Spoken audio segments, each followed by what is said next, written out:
శ్రీ శివాయ గురవే నమః. శ్రీ మహాగణాధిపతయ నమః. శ్రీమదాంధ్ర మహాభారతం కవిత్రయ విరచితం కర్ణపర్వం. కృతికర్త తిక్కన సోమయాజి.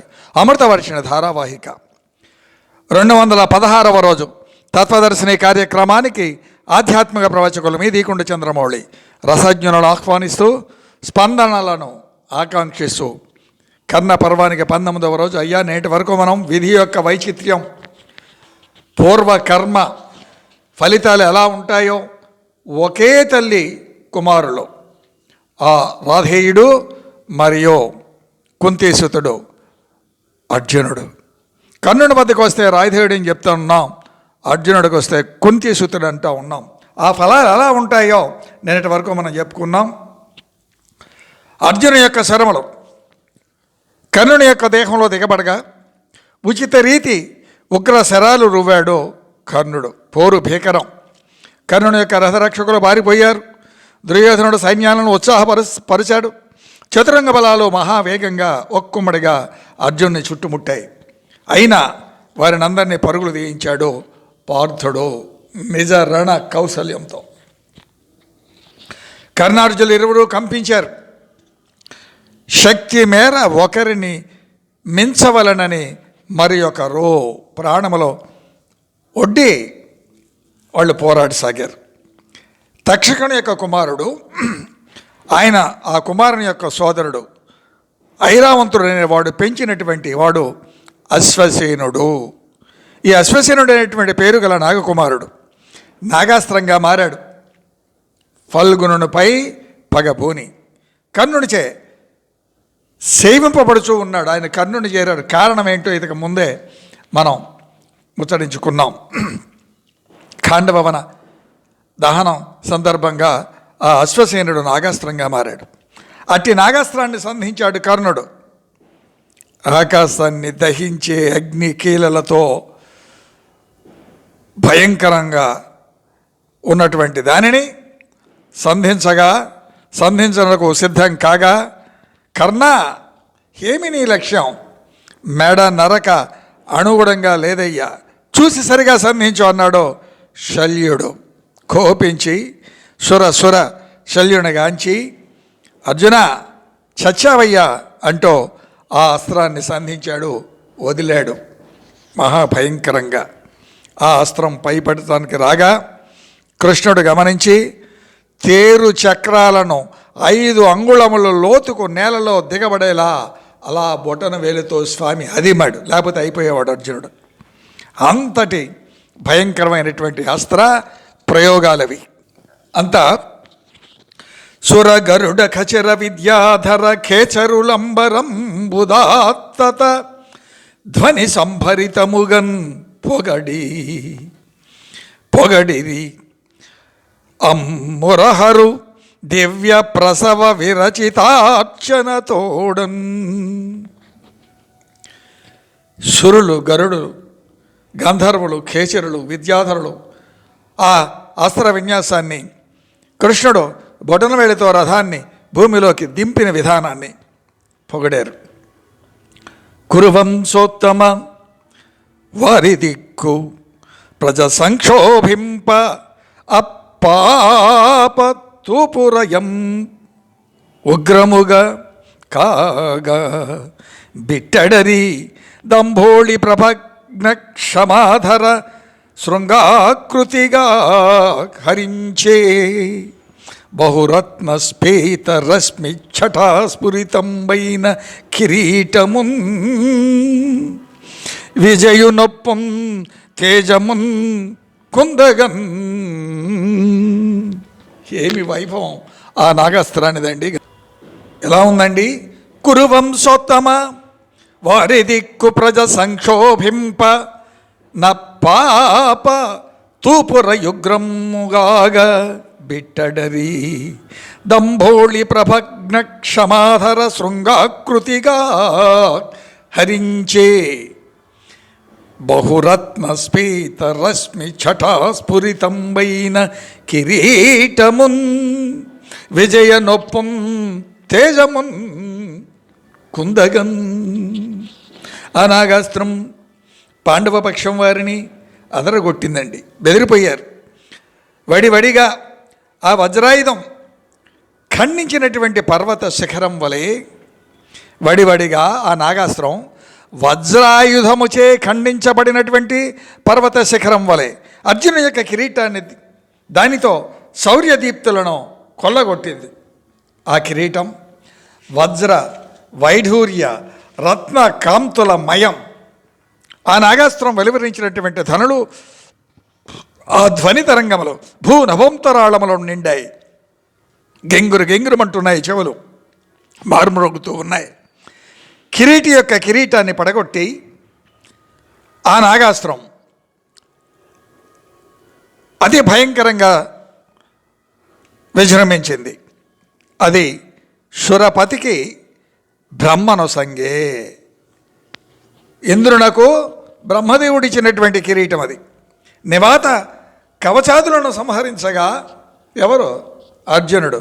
ఇంద్రుడు ఆ కిరీటాన్ని పార్థునికి ఇచ్చాడు. అట్టి కిరీటం, అట్టి ఘనమైనటువంటి కిరీటం నేల వేసే నాగాస్త్రం అహో దివ్యం కదా. ఆ కిరీటాన్ని కొల్లగొట్టకపోతే కంఠాన్ని దునిమేది కనుక స్వామి తన బొటన వేళ్లతో రథాన్ని అలా ఒత్తాడు. లీలగా, లీలా మానుష విగ్రహ స్వరూపుడు కదా. ఆ రథం కిందకి వెళ్ళిపోయింది.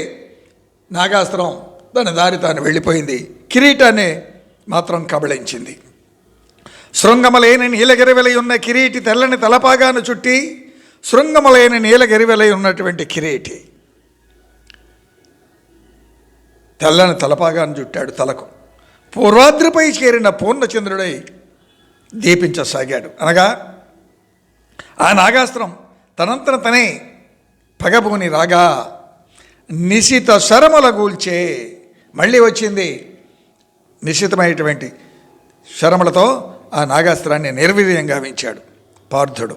అలా రాధేయుని యొక్క నాగాస్త్రం విఫలమైంది. కర్ణుడు పట్టుదలగా అమ్ముల వానలో పార్థుడిని ముంచాడు. కిరీటి కర్ణుని చెవి కుండలాలు రాల్చాడు. కర్ణుని యొక్క ఆ చెవి మకర కుండలములు ఉన్నాయి కదా, వాటిని రాల్చాడు. రక్తం ధారలు ధారలుగా స్రవిస్తూ ఉంది. కర్ణుని దేహమంతా తూట్లు పొడిచాడు గాంధీవి. పై రక్తమంతా, దేహమంతా రక్తం కమ్మింది. చెవులతో రాలుతూ ఉన్నాయి. భుజముల మీదుగా ఒళ్ళంతా రక్తంతో తడిచిపోయింది. నెత్తుటందోగి మేను కమనీయ రుచియం కొమరారా. నెత్తుటందోగి మేను కమనీయ రుచిం కొమరారా. బాణ సంపత్తి యుధగ్రతన్మెరయ భాస్వరుడై ఎరదంబు మీద భూపోత్తమ కర్ణుడొప్పే. నరుడు నోజ్వల మండల కాంతిపూరమోన్మొత్తపు దీప్తులం దగ ఇనుండు అపరాద్రిన్ వెలుంగు చాట్పునన్. రక్తసిక్తమైనటువంటి దేహం, మనోహర తేజస్సు, ఆయన యొక్క అస్త్ర శస్త్ర సంపదంతా కూడా కోపంతో మెరిసిపోతూ ఉంది. దేదీప్యమాన మేను కాంతులు రథంపై ఆసీనుడయ్యాడు. దేదీప్యమాన మేను కాంతుల ఆ రథంపై అలా ఆసీనుడై ఉన్నాడు కర్ణుడు. అస్త్రాద్రిని అస్తమించే దిక్కు పడమట దిక్కు అస్తాద్రిని చేరు సూర్యుని వలె ఎర్ర భారీ కాంతిరేఖలు పడమటి కొండను చేరు తీరుగా కృంగే రవిబింబంలా. కాంతిరేఖలు పడమటి కొండను చేర కృంగే రవిబింబంలా అంటే అస్తమించే సూర్యునిలా కనిపిస్తూ ఉన్నాడు కర్ణుడు. భావి సూచన ధ్వనిగా మనకిక్కడ జ్యోతమవుతుంది. యముడు అదృశ్యంగా ఇలా పలుకుతూ ఉన్నాడు. అందరూ వింటూ ఉన్నారు. అదృశ్యంగానే ఉన్నాడు ఆయన, కనపడటం లేదు. కానీ ఆయన పలుకులు వినపడతా ఉన్నాయి. భూసురశపంబుననిదే ఈ సూతజురథము చక్రముల గృంగెడు వీతాసుడగు నీతడని సేనా సముదయ యుగ్మకము వినంబలికె నృపా. సంజయుడు చెప్తా ఉన్నాడు, ఇదంతా కూడా ధృతరాష్ట్రునికి. ఇది గుర్తుంచుకోవాలి మనం. రాజా, భూసరస పంబుననిదే ఈ సూతజురథము. ఆయన యొక్క చక్రాలు కురింకే వేళయిందయ్యా అని అందరూ వినేలాగా ఇది బ్రాహ్మణ శాప ఫలం. ఈ కర్ణుని యొక్క రథచక్రం భూమిలో పాతుకొని పోతూ ఉందయ్యా. ఈతనికి కాలం తీరిందన్నాడు యముడు. పరశురాముడిచ్చిన భార్గవాస్త్రం స్ఫురింపదయ్యే, రథచక్రం నేలలో గృంగే, రథం పెళపెళలాడే. ఆ విధంగా అవస్థలు పాలవుతూ ఉన్నాడు. శాపోపహతుడై అస్త్రబలం, రథబలం వికలంబవ్వ, నాగాస్త్రం నిర్వీర్యంబై మనస్సు విలవిలలాడగా ధర్మ దూషణ గావించనిలా. అతను కర్ణుడు మరో మార్గం కానక ఆయన పలుకుల ధర్మం గురించి ఈ విధంగా పలుకుతూ ఉన్నాడు. ధర్మవాదులు ధర్మతత్వ ప్రధాన చిత్తులగు వారి భూని రక్షించు ధర్మమందు. ధర్మవాదులు ధర్మతత్వ ప్రధాన చిత్తులగు వారిన్ పోని రక్షించు ధర్మమందురు. అది బొంకుగా వించే నతుల ధర్మశీలుడనగు నాకు ధర్మవు సెలవు లేదా. వాపోతా ఉన్నాడు. ధర్మం పలికే వారిని, ధర్మతత్వాన్ని ధరించిన వారిని ధర్మం రక్షిస్తుంది అని అంటారు కదా పెద్దలు. అది అబద్ధం.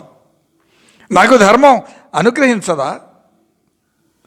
ఇలా దూషించాడో మనోవ్యధ పూర్ణుడైనటువంటి కర్ణుడు విధి లేక అర్జున బాణాలు దెబ్బతీయగా ఈయన పరిస్థితి ఇలా ఉంది.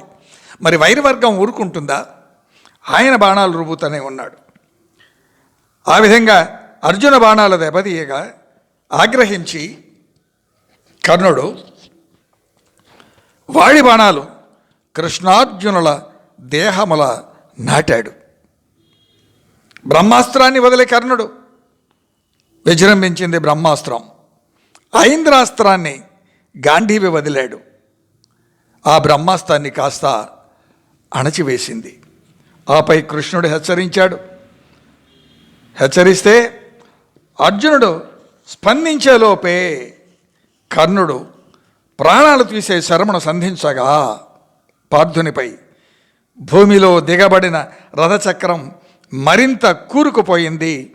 బాణ ప్రయోగానికి వీలు చిక్కలేదు. రథం దిగాడు. కన్నీరు గారుస్తూ ఉన్నాడు కర్ణుడు. ఎలా ఉందండి ఆ పరిస్థితి? అరదంబు చక్రంబు ధరంజాలం గృంకిన ఎత్తెదా అంతకు నెయ్యకుండు ఏను భూమిస్తుడా నీవు రథస్థుండ వెయ్యడి తగన్వగునేయకు ఉనికి వీరిదలవాణిని విరధునాయుధం బిడిన వాణిని శూరులేయరు ఎందు మహిత సూరుడవను మాత్రంగా ఉత్తమ కులుడవు రణధర్మ కోవిదుండ. ఇట్టి నీవు తగిన అట్టి భంగిన అని సేయవలయు ఇట్లు చెప్పుటెల్లా పాడి ఏర్పడంగా పలుకుటగాని గోవిందునకును నీకు వెరచిగాదు. భావం పైనే చెప్పుకున్నాం. నీకు కానీ కృష్ణుడికి కానీ నేను భయపడలేను. నా రథచక్రాలు కృంగిపోయాయి. నువ్వు రథం మీద ఉన్నావు, నేను భూమి మీద ఉన్నాను. ఇది పాడి కాదు. రథం లేని వారిని, ఆయుధం లేని వారిని, ఆయుధం లేనటువంటి వానిపై ఏ విధమైనటువంటి అస్త్రశస్త్రంలో ప్రయోగించరాదు. ఈ మాత్రం ధర్మం నీకు తెలుసు కదా. శూరులు ఈ విధంగా అనిసేయ పోనరు కదా. ఈ పద్యం కర్ణ హృదయ దర్పణం. జన్మించిన దాన్ని ముళ్ళ కిరీటం ధరించాడు. విశ్లేషణ స్వామి బహు జాగ్రత్తగా వినమనవి. విధి లీలా విలాసం ఆ విన్యాస జీవనంలో ఏ మాయల లూగిన నే ఊయల లూగిన ఆ విన్యాస జీవనంలోనే ఊయల లూగినటువంటి జీవనం కర్ణునిది. సేవారుణం తెచ్చ శరాసనాన్ని అధివసించి రణరంగ జీవన హేళామయుడైనటువంటి ఆత్మ బలిదానం గావించే కర్ణుడు సహజ కవచ కుండలాలు ఒలిచి ఇచ్చినటువంటి త్యాగి, మిత్రసేవా నీతిబద్ధుడు, తనతో పాటు సుతులను బలి ఇచ్చిన కర్ణుడు, రాధేయుడు, మాటలు చేతల దిట్ట, విరోధి రణనీతి సూక్తులు పలికి వంశ గౌరవాలను స్మరించి శౌర్య విలాసాలను ఎరిగి నడవడికను దిద్దుకోమని పార్థునికి చెప్పటం రసరమ్య భావ సరణి. మిగతా విషయం రేపు ముచ్చరించుకుందాం. స్వస్తి ప్రజాభ్య పరిపాలయంతాం న్యాయేన మార్గేణ మహిష గోబ్రాహ్మణేభ్య స్వమస్తు నిత్యం లోకా సమస్త సుఖినో భవంతు. ఏత సర్వం శ్రీ సీతారామచంద్ర చరణారవిందార్పణమస్తు. ఓం శాంతి శాంతి శాంతి. అయ్యా శివాజ్ఞగా శ్రీ వెంకట రామనారాయణులకు సమర్పించబడుతున్నటువంటి కార్యక్రమాన్ని వినమనవి. శ్రీ రామాచార్యులను సబ్స్క్రైబ్ చేయ ప్రార్థన. గడప లోపడకుడం గడప దాడితే హిందువలం. విన్నవారు దయతో స్పందించమనవి. సీతారాం.